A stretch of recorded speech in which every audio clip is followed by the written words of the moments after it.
Hello, and welcome to Special Ed on Special Ed, where special ed experts discuss special ed topics for special ed parents. I'm your host, Dana Johnson, and I've experienced special ed from many angles. I'm a special ed attorney in private practice, a former special ed teacher and administrator, a current mom to 4 children who've all experienced special ed, and I myself have ADHD and dyslexia. I'll provide straightforward information about your rights and your school's obligations, information from other professionals on many topics, as well as tips and tricks for working with your school district. My goal is to empower you through your journey. But before we begin, here's my disclaimer. The information in this podcast is provided for general informational and entertainment purposes only and may not reflect the current law in your jurisdiction at the time you're listening. Nothing in this episode creates an attorney-client relationship, nor is it legal advice. Do not act or refrain from acting on the basis of any information included in or accessible through this episode without seeking appropriate legal or other professional advice on particular facts and circumstances at issue from a lawyer or service provider licensed in your state, country, or other appropriate licensing jurisdiction. Okay, let's get started.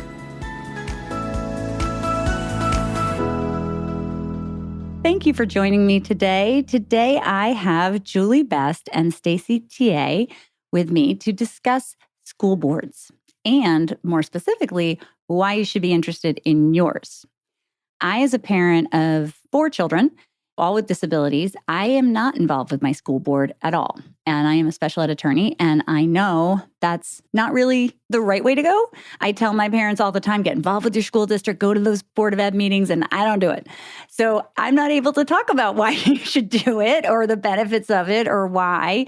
So Stacey and Julie, I had you on because you're both moms and you're both running for your local school board, which tells me that you are very interested in your school board and what they are doing. So I was hoping you guys could come on and explain to me and my audience, why would parents want to be involved in their school board, whether their children have disabilities or not?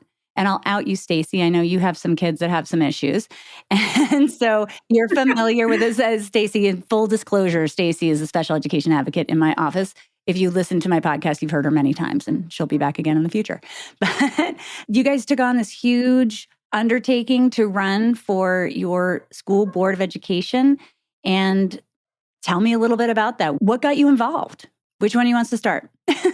I can start. I think for me, I first met Julie when our children, I think your youngest and my oldest, were in our school's preschool together, different teachers, but preschool. That's where we met. And from there, we worked together on the PTO, and our PTO is very involved in the school board and attends the school board meetings and works really closely with administration.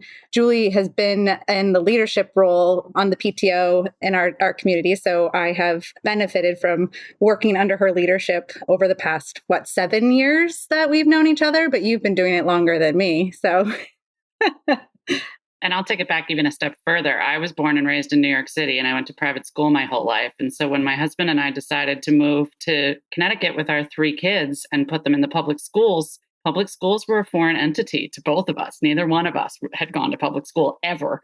And so what do you do when you don't know? You get involved. And so I started immediately and got involved with the PTO and kind of worked my way through pretty much every area that you could be involved. And like Stacey said, then led the PTO at the elementary school and then moved on to lead the group that oversees all the PTOs for all the schools in town and so on and so forth. But I was amazed at how much there was to learn. And I was amazed at how parental, familial involvement really informs what happens. It's super important to get those voices in there because the schools are there for us, the community, right? Absolutely. Yeah, absolutely. And I think, I yes, and that makes sense to me. So, but when I move into a town, that wasn't my first inclination, right? For me, I have a lot of kids. I got a lot going on. I have to figure out their individual programs. And I just can't find that extra time in my schedule. So I'm really happy that there are moms out there like you guys who do, because I really believe that parents should make up the school board. They're the stakeholders, right? They're the ones who have students in the schools. So what better representation could you possibly have than other parents on the school board? So what does the school board do? So kind of at the most basic level, the school board works with the administration to help develop policies and implement policies for the school district. School board also is responsible for developing a responsible budget and passing that each year and making sure that that budget will accommodate everything that needs to be accommodated in a year. And the school board oversees the superintendent. They sort of hire and fire and manage and review and work hand in hand with, but in an oversight capacity, the superintendent for the school district. Those are probably the three big ones. Would you add anything, Stacey? The only thing I would add is a reminder that they are elected officials and you do elect them. And I think one of the common things today we're probably going to say a lot about why it's important to be involved in your school board is that you can impact the decisions that are made in your community, in your school, by participating, by being informed about what's going on and sharing your voice. And so, as elected officials, you elect them, you choose them to represent you and to speak for you. And so I think that's one of the other roles of the school board. Well, that goes back to voting, right? I mean, everybody needs to vote. But I do think that's a really good point because I do know that our school board is elected, but I don't think every parent knows that. And I know that before I had kids or when my kids were really little, I would go in and I'd see those names, but I would just check boxes. I wasn't really paying attention or knew who they were. So, why is that? I don't want to say I'm not an involved parent. I'm a very involved parent. I'm pretty sure that lights go off when I call the school and everyone's like, not it. But not in that regard. How do parents find out about school boards and how to be involved and how to, and why? I hear you. And it's, yes, they make these great big decisions, but how does my voice get to them? So the Board of Ed or school board, depending on where you live, because this is a national podcast, and they're called different things in different places. But in Connecticut, we call them boards of education. And they have regular meetings and they vote on that schedule every year. That's public, that's posted and in a calendar. They sometimes have special meetings and they have to warn them publicly. And you can typically find them on your district website under the page that says a drop-down menu that'll say school board or Board of Ed. And in there, they also will list their agenda. And typically they have areas in their agenda where you can speak publicly, where it'll say public comment. And that's really the biggest tool that, in Julie and I's experience, we've used in the past. It was fascinating to me when I went to my first Board of Ed meeting and listened to the conversation and then watched people get up at public comment and ask questions or give their opinions. And then to watch the dynamic of as the Board of Ed meeting would go on and listen to the conversation and how the members would, sometimes try to answer parents' questions for them by asking it on their behalf to administration or using a parent's point or any taxpayer's or any commenter's point and say, well, we heard from speakers tonight say XYZ and, could we talk about that? And so it's really impactful. And then watching the whole process of how decisions are made in your town. And when you get together with your friends and you're talking about, oh, I wish we had this and I wish we need a new playground and we need the new this. Well, you can do something about it, which is awesome. And I think is inspiring. And you can participate in the process. You can reach out to your local officials. You can go to these, you can have a say. And I think that I am very passionate and I get very excited about civic engagement locally. I know that about you. I'm in a very smart mood today. I get very excited about it. And I really spent the last 7 years going to all these meetings. I eventually, after I understood our process and how decisions were made in our town, I ran for local office. I'm currently an elected member of what we call our representative town meeting, which is kind of like a town council. It's an old New England government body, but, again, national podcast, don't need to get into that New England detail. blue law thing. Right. I sit on the finance and budget committee, and we basically have the final say on anything that is finance and budget related to the town. I got to a point where I didn't just want my voice heard. I wanted to be a part of the decision making. And now I'm looking to be a part of the beginning of the process where the decisions are made at the Board of Ed, not the end. I think that's where parents can get, or any taxpayer can get more involved and speak and help actually impact and make change in their community, when they see something. To your point, Dana, everybody's got a full plate and a bunch of responsibilities and crazy schedules. One, if I can call it a COVID silver lining, is a lot of boards of ed or school boards, you can now access those meetings virtually, and it's much easier to participate even than it ever was before. Plus, people can send an email into their school board and ask a question or state a concern or what have you. that's how it's supposed to work. And the school boards do the work in public. That's the gig. They have to do the work at that table so you can see and hear that whole discussion. So that's their meeting and you are there for it. Exactly. They're doing that work right in front of you in real time. And that's, you can be a part of that, which is pretty incredible. Yeah. And I've been actually to a couple of Board of Ed meetings on Zoom. They weren't my Board of Ed, by the way. It was for other reasons. So I'm still lacking over here. But yeah, so I think that virtual component has made it much more accessible because, like I said, I've got 4 kids with disabilities. When am I going to get out to a Board of Ed meeting? And do you guys think they're going to stay virtual? I think for the foreseeable future, they will make that available for sure. That's the talk in our town, at least. Yeah. I mean, it does make it, the access. It's interesting. The pandemic created so many access issues. And then also it solved a couple of access issues too, because it forced us to acknowledge that this online forum is okay and be able to do that. So that is I love that parents who have a lot of kids who are busy, who can't get out of the house can now participate in their Board of Ed meetings and have a say. I can only imagine that if this is the place for parents to air their grievances, that some of these meetings can be highly entertaining. Would I be correct on that? Yes. Have you guys ever observed anything really funny? Like, I know we don't want to talk about your town, but have you ever through your course of business or life seen something else that you were like, oh, that was an interesting choice? Like I was at an open house for a school and the director popped their White Claw, which I thought was hilarious. For those who don't know, that's an alcoholic beverage. I was like, oh, so the pandemic's going well. So I was just curious if there have been any good pandemic stories on Boards of Ed. I haven't heard anything on a Board of Ed, but I was on a call that wasn't government related at all. It was just a group related that somebody thankfully had their camera off, but they did not have their microphone off. And they went to the bathroom and there was like 20 of us on a call and heard them going to the bathroom. Oh my gosh, that was a special moment. That's outstanding. That was a special moment. But I digress. I like all the blooper reels. That's what I'm in for. I want to know what the blooper reels are. But anyway, I'll get back to the real serious stuff now. So when you talk about going to these Boards of Ed meetings and you're on Zoom and you're doing that, like I get they're doing their work in front of you.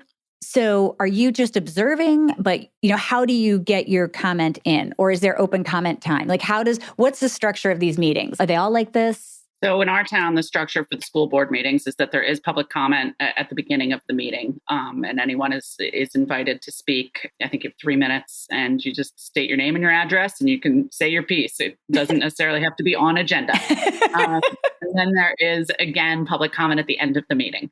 So it's a nice way if you have a question or if you've seen something on the agenda that you're concerned about, you can get up there, introduce yourself and say, I'm really hoping when you guys talk about the lunch plan this year that you're going to tell me you're getting rid of the bologna sandwiches. And then hopefully they'll discuss it. And at the end, if they haven't addressed the bologna sandwiches, you could get up and make another point again. Sometimes new in our town, we have a public discussion, I believe we're calling it. Yes. Where they kind of are trying to engage the audience in more of a back and forth than they have historically. And it's taking a little time to get used to. Yeah. Not taking off just yet, no, let's say. It's not but it's an interesting attempt because it's hard to throw a question or comment into the air. And sometimes it gets addressed and sometimes it doesn't. Mm-hmm. So the idea of a public discussion and actually having someone respond to you is kind of appealing. So is that like a live Q&A or?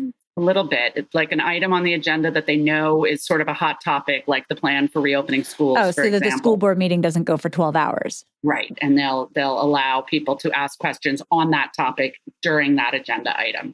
Oh, that sounds smart. Right. Right. And just a quick disclaimer, because this is a special education podcast, I think it's important to note that when you do speak at public meetings, they are public and they are on the record. They're often now recorded and posted. Meeting minutes are taken. So if you are going to speak, to keep that in mind so that you don't give away any identifying information about your children, or just understand if you are speaking that you could identify your child. And typically, at least at our school board, they tend to try to help you with that so that you don't identify your child. But that is a good point, that these are not only can people see you while you're doing it, they are recorded, they are archived.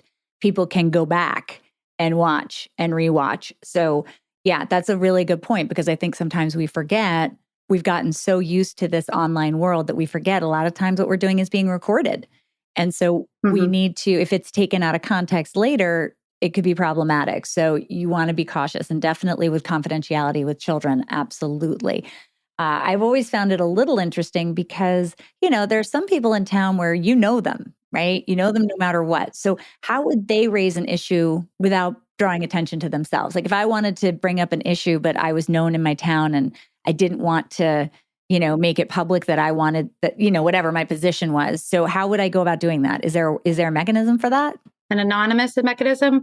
For right now, I think the best way to do that is actually still to be the person to do it, but not speak publicly at the public meeting, maybe write an email to the Board of Ed and the superintendent, or pick up the phone and call them. That's the other part, is that a lot of this stuff, yes, for us, it's a small town. We do all know each other, and a lot of things get done based on our relationships. And I think it's important to have those conversations, and those relationships are important. And so I think, yeah, if you want to be anonymous and you want to have a more intimate conversation, then pick up the phone. All these people are more than happy to, at least elected officials are more than happy to meet you for coffee. Superintendent and staff are more than happy to schedule a conference call or a meeting to talk to you about your concerns and issues. But I think that would be my answer to that. I don't know of any other anonymous way parents or taxpayers could. No, I was just curious because I feel like, I get why it's so public, but that might make it difficult for parents if they don't want their children targeted for any reason.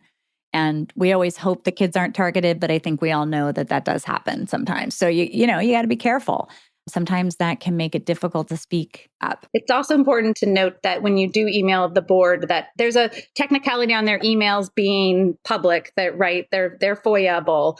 But if anybody FOIA'd your email about your child's information would be redacted out of that before it's sent out to the public. But it's important to keep all that in mind as well. Do you ever find people who do not have children in the school district who are engaged?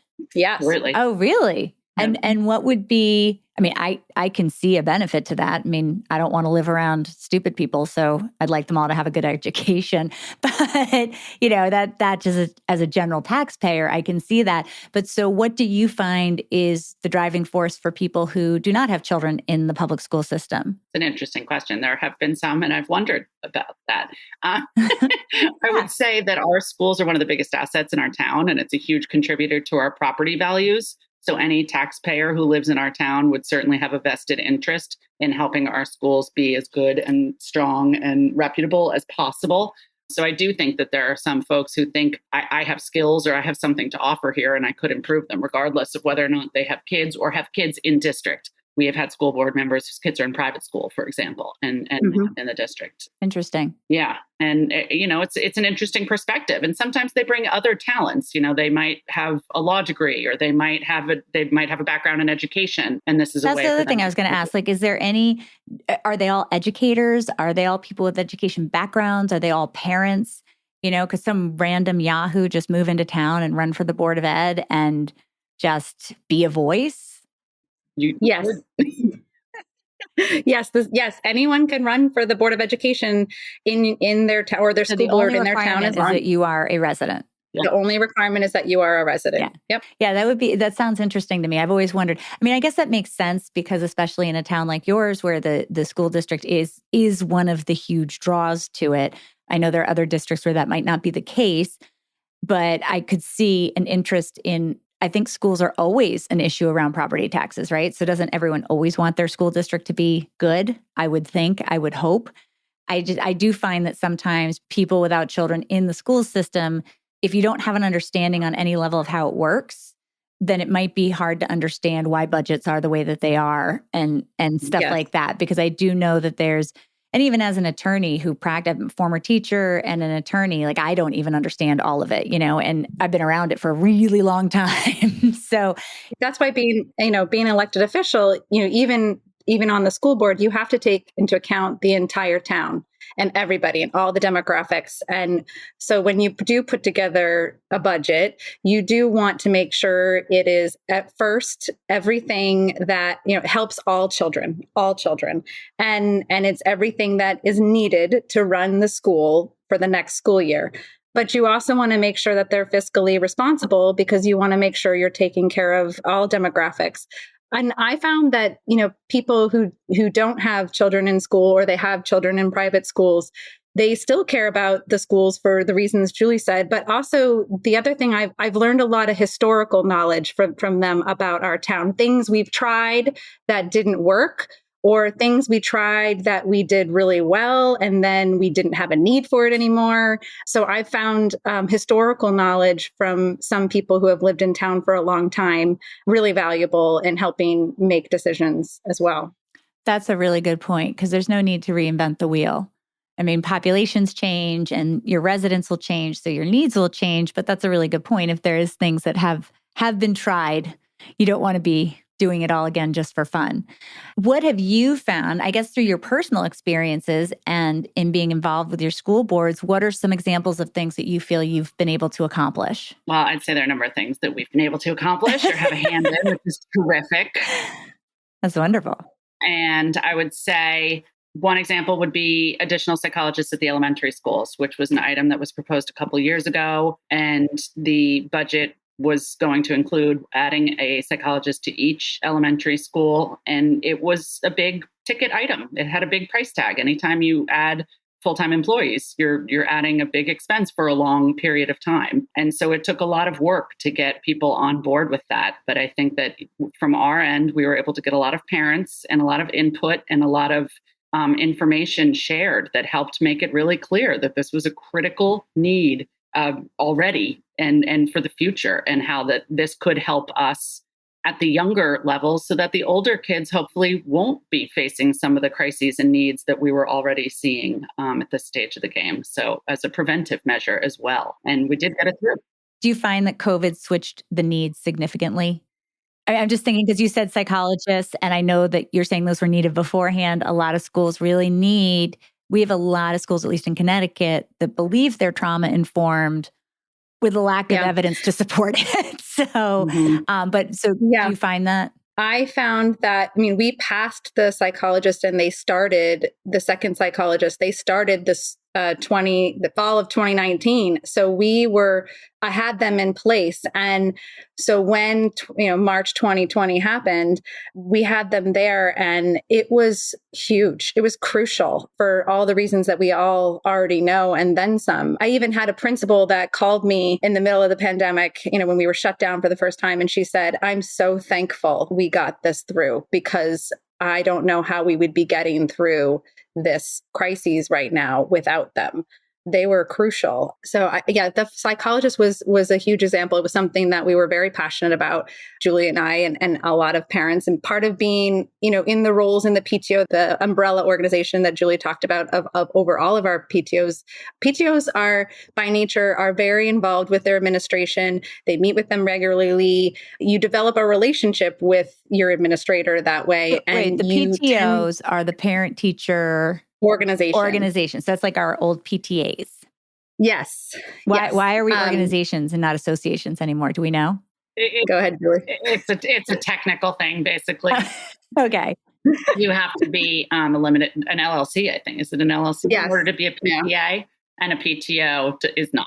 Oh, yes. Okay. By that nature of the relationship, you understand what the needs of the school are. And the other part of it is we're very plugged in with our parents. And so we hear from our parents what they're struggling with, what their concerns are. And our job is sort of to take, first, our job is to inform parents. And our other job is to take the information and the feedback they give us and give it back to the Board of Ed and the administration. And so that's what we did. And that's how we worked to advocate for the psychologists. We understood by being parents, by the relationship with administrators, what they were facing and why they needed this second psychologist in the elementary schools. Kids, I feel, mental health is really important. And Julie, you're actually a psychologist trained, so you have a degree in psychology, so I shouldn't speak, you should speak on this. But the best example I gave to people is if you are feeling anxious, or if something's bothering you, or you're upset with something, or you had a fight with your husband, it's harder to focus on your job. It's harder to focus on getting through your day. If a child has something that they're struggling with, how can we expect them to be able to sit in class and absorb what the teacher is trying to teach them? And so mental health is really important. And we talk about this a lot in our office, Dana, and we see it a lot. You need to help manage the mental health so that children can be available to learn and work on their goals. I'm very proud of that achievement. No, I think that's amazing. And I think what I was thinking of was the PTO, because can you talk a little bit about how those start and how you just talked a little bit about how they're kind of the bridge between parents and the Board of Ed, but who starts those? Or, how does that become a thing? And if you're in town and you're like, I don't know what to do, but I've got to find my PTO. I mean, I guess you could just go to the school and ask, but how do you figure out what those are, or if your school has one, or do all schools automatically have them? Like, I don't even know that. I would guess that all schools pretty much have them, and I would guess that they'd find you. You wouldn't have to go find them. PTOs are always looking for the next round of volunteers, so they make sure that they're pretty findable. In our town, we have 7 schools, 5 elementaries, a middle school, and a high school, and each one of them has their own PTO. And those groups are pretty formally structured at their school. And then they have kind of networks. So they're in touch with everyone in their building, from their administration to the parents to the teachers, et cetera. And that's how they stay in touch. I will say, kind of working through COVID, having those connections and being able to work with all of our PTOs who were then reaching out to all of their parents in a virtual or on the telephone kind of way, because nobody was running into one another at drop off and pickup. We were able to get a tremendous amount of real-time feedback from people on what was working and what wasn't working, and put that all together and help the district overall, I think, zig and zag and navigate figuring out how to do this remote thing when we first got started. So it is kind of a very formal structure, which then has sort of a very grassroots way of working together and communicating with one another. How do you incorporate parents who aren't at drop off and pick up? Because that's me. I'm not a drop off pickup mom. I'm a pop them on the bus. I might be home before bedtime. I might not. How do I participate? Well, pre-COVID, it was a big topic of conversation, because we were hearing from parents feedback that the timing of our events was hard for them. And so we were trying to find, how can we make this more available to them? And I think some schools pre-COVID would rotate their meetings, during the day and evenings, so that you may not be able to go to all, but you have an opportunity to go to some. I think most of our PTO events, like, book fairs and stuff, we tried to make sure that there was evening and hours that were available to everyone. But post-COVID, we're doing a lot more virtually, and it is more accessible. Same with, our IEP meetings, Dana, I think we're seeing a lot of both parents coming and not just one coming, because they don't have to take a whole day off of work. They can add it to their calendar for the hour. So we are seeing the virtual world. I mean, you joined my office during the pandemic, but pre-pandemic, right. I didn't meet Stacey in person until she was working with me for like 7 months. So I realized, I said to her one day, I'm like, I don't know how tall you are. That bothers me a little bit.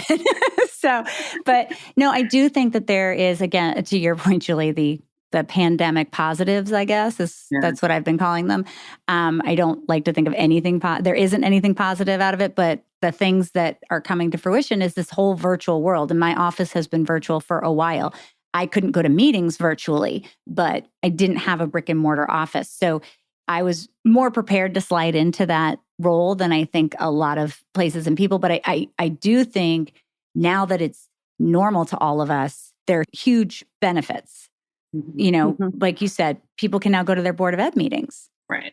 I think another thing that PTOs have been trying to do over the years, though, is to find ways that everyone can have a contribution. So there are always projects. There are always things that can be done on your own time. Or, we've tried to get dads more involved over the years who have historically in our town been more likely to commute to the city. Not so much today, but back in the day. So try to have some things happening on the weekends so that people can feel a part of the community and feel connected. And in that way, be more and more informed and involved.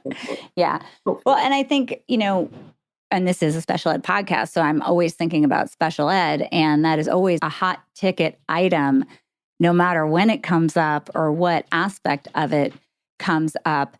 Stacey, as a parent in the special ed world, how has being involved with your Board of Education benefited you specifically, like your family? Like I know you're big on the greater good, and I get that. Like that's awesome. You're a wonderful person. But now let's talk about just we'll narrow down to your kids. How have you walked away and felt like this has made my kids' education better because I'm involved?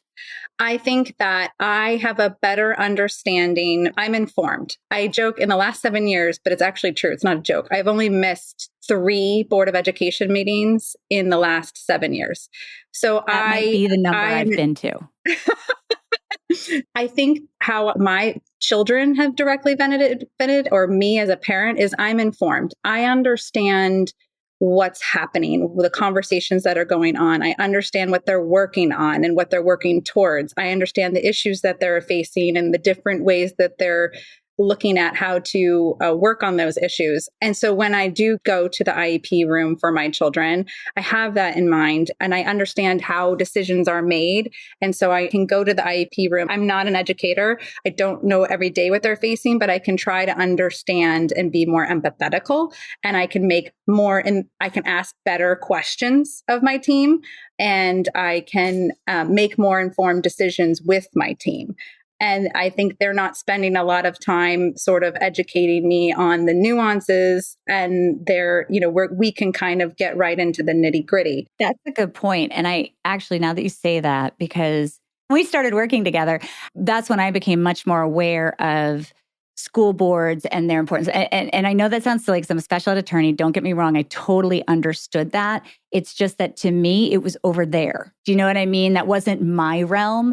And I think since I've met you, I've realized how accessible it really actually is. And so that was just a misconception that I had, that after thinking about it, though, I was realizing that clients that I have had who are involved in their school districts, the cases, I shouldn't say they're easier, but I felt like they were more efficient.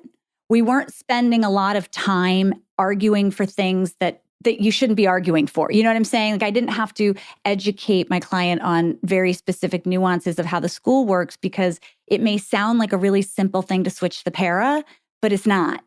And logistically, It's a nightmare when it comes down to the business of it, right? So as a parent, clients of mine who've been more involved with their school districts, I find tend to know a lot more. And as you said, are able to make smarter choices and pick better battles. Mm-hmm. Yes. And discriminate a little bit, which I think is hugely important because it helps you be efficient in your advocacy. Right. Yep. Don't you find? Right. And Julie, I mean, you know, you're outside of the special education realm, but what about for you, from your perspective, how as a parent has this positively impacted you and your children? I would say similar to Stacey, it's the being informed piece. One of the things that goes on a regular basis at school board meetings is that different departments come and report on how things are going, what's new, what they're working on, et cetera. So you're going to know how the math curriculum is being, revised or changed, or you're going to know what guidance that the middle school is offering and why they're doing it and how that's different from what they've done in the past. And the number of times that I've either encouraged one of my kids to take advantage of something that's available to them that they may not have known about, or encouraged friends or neighbors to reach out and ask about something that, maybe isn't getting top billing all the time, is really beneficial. It's huge. There's a homework club at the middle school for kids to do after school when you start middle school. And it's, it's a little bit more of a lawless land than elementary school was, and a lot of kids, including one of mine, have a hard time keeping track of all those assignments and figuring out, which English teacher likes this and so on and so forth. And I remember hearing about at a Board of Ed meeting that you can go to homework club after school. Just tell them you want to go and there will be a teacher there. And for 45 minutes or whatever it is, somebody helps you work through it all. And my oldest went for many weeks and got herself organized. And I have sent a number of people to ask about homework club. So you find some great information at school board meetings. Yeah, no, I think that's wonderful.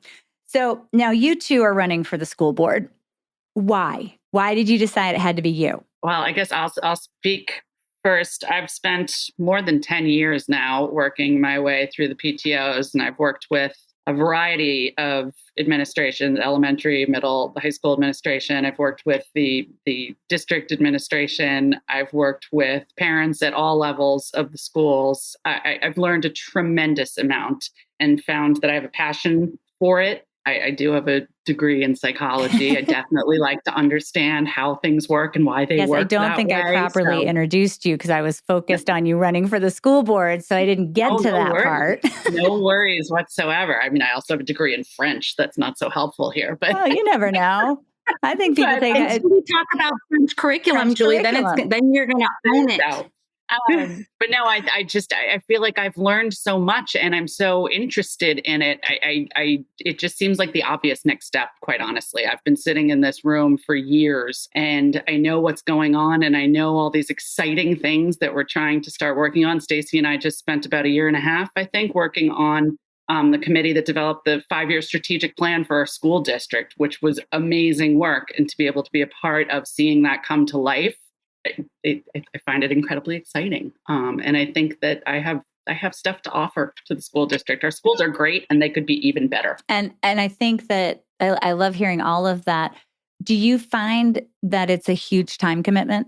Again, and I'm going back to that, like I work, I work full time. I'm just curious because I do think like in listening to Stacey over the last several months, I feel like I really would have benefited had I been more involved. And I don't mean in making changes. I mean, I probably would have benefited more having a better understanding of my school district specifically. Mm-hmm. But I do have a general understanding of schools in general. So I probably in my head felt like I was covered, like I don't need to learn more about that. But I do think that it does sound like a tremendous opportunity for knowledge, even if you don't want to get involved. Like to just be paying attention, right? That's absolutely true. And so if you're not somebody who wants to jump in and like join a committee, but you just want to know what's going on, attending the meetings or reviewing the minutes afterwards, which you've said are all public and online, is also another way to do it. Right. Or I'd say get the agenda on your radar. Check the agendas and see what's being discussed. You might see that there's something being discussed next week that is particularly relevant to you and your family and make a point to be a part of that discussion. I can't tell you how many times I've gotten phone calls from people I know or don't know saying, I saw something on Facebook about X, Y, or Z. Can you tell me what's going on here? Why is this being discussed? And you give someone the 5-second, background on it, and it either puts their mind at ease or it makes them realize that they want to know more about that, and then they jump in. So at varying levels of time commitment, I think there are ways for people to get involved and benefit from that involvement. In our town, our PTOs send out weekly emails and they try to highlight when they think there's something on the agendas that parents will want to hear about or know more about. And so they do try to flag things that they think are important and will include ways often about how to participate and get involved. So Stacey, why are you joining the school board? Why do you want to run for the School Board of Education? I love our town. I have been for the last 7 years the yes girl. I have anytime anything has needed to be done in our town, I have said yes, and I have been there. I am passionate about giving back to our community.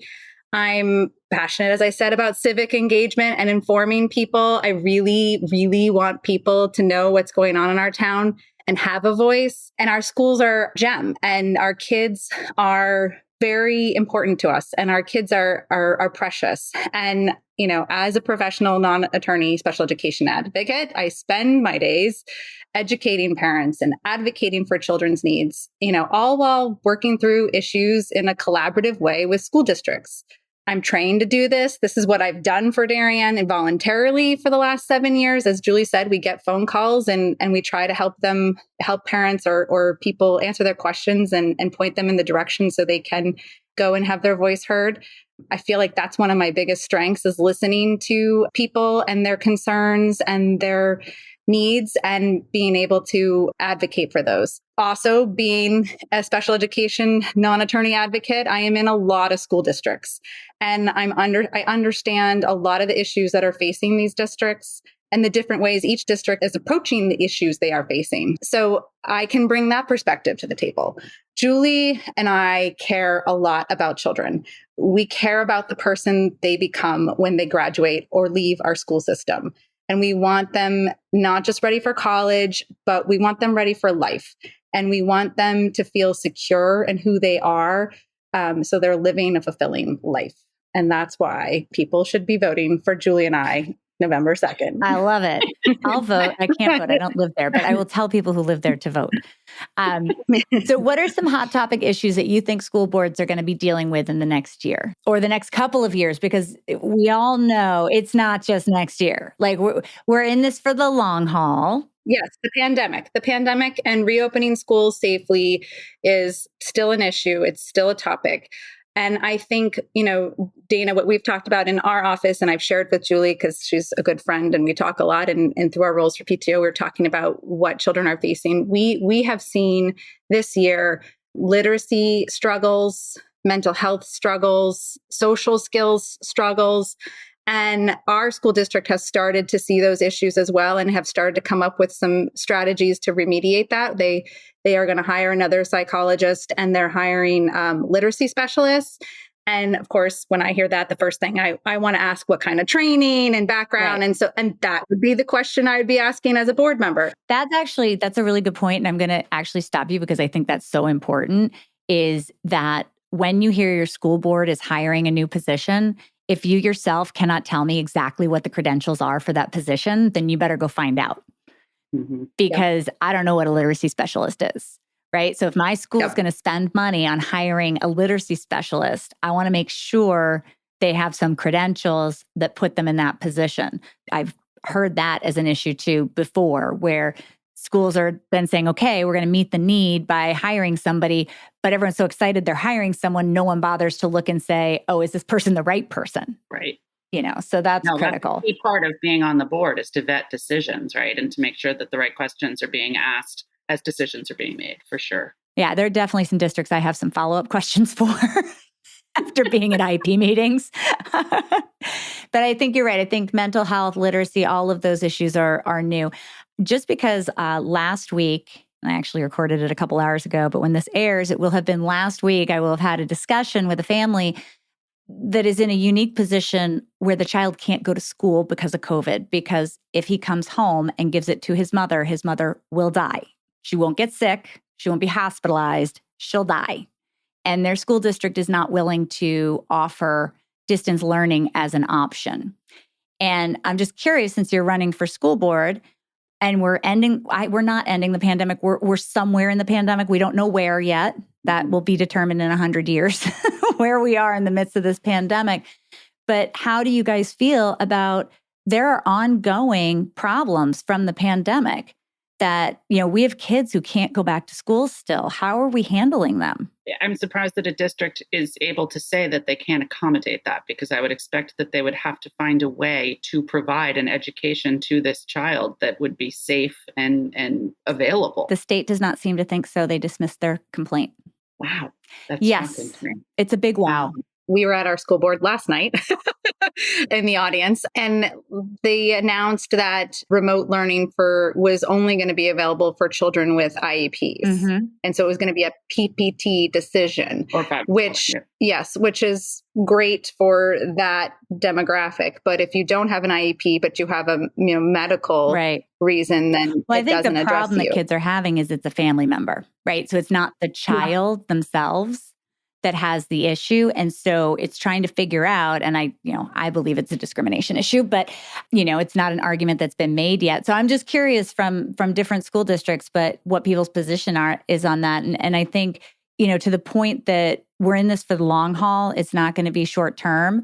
We have a really great opportunity to kind of rethink some educational components right now. Absolutely. And it would be great to see schools being a little more innovative around it. We're in this for the long haul. This isn't going to be the last pandemic or the last anything. So, being more flexible in how we provide our education, I think, is critical too. And Stacey, from a special education perspective, and I think some of us in special ed are very well positioned to say we are familiar with how different education is successful.